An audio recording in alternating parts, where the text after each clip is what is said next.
Au troisième jour de leur visite en Centrafrique, la mission conjointe est composée du commissaire à la paix et à la sécurité de l'Union africaine, Ismail Chergui, du secrétaire général adjoint des Nations Unies pour les opérations de paix, Jean-Pierre Lacroix, et le directeur général Afrique de l'Union européenne pour l'action extérieure, Koen Verwey, a tenu une réunion le 16 avril avec le Premier ministre Firmin Grébada à la primature.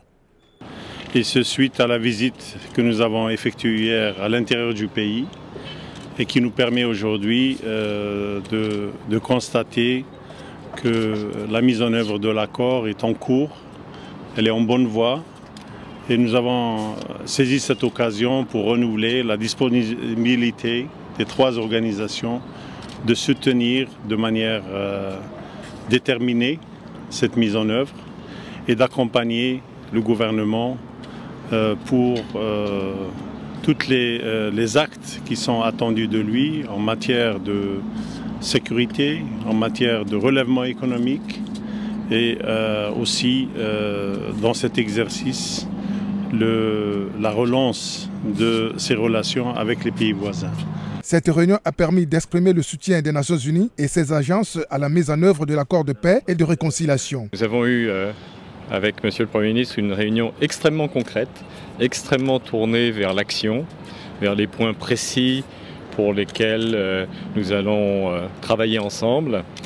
Nous avons réaffirmé le soutien total de la MINUSCA et le soutien total des Nations Unies, y compris des agences, des fonds et des programmes, pour travailler ensemble afin que cet accord progresse et que dans toutes les zones du pays, les populations puissent voir rapidement la différence. L'Union européenne est déterminée à accompagner la mise en œuvre de l'accord, selon le directeur général Afrique de l'Union européenne pour l'action extérieure. L'Europe a été avec la République centrafricaine depuis des années, avec tout ce que nous pouvons offrir dans le domaine sécurité, dans le domaine politique, dans le domaine du développement. Et nous sommes tout à fait déterminés à continuer à apporter notre contribution.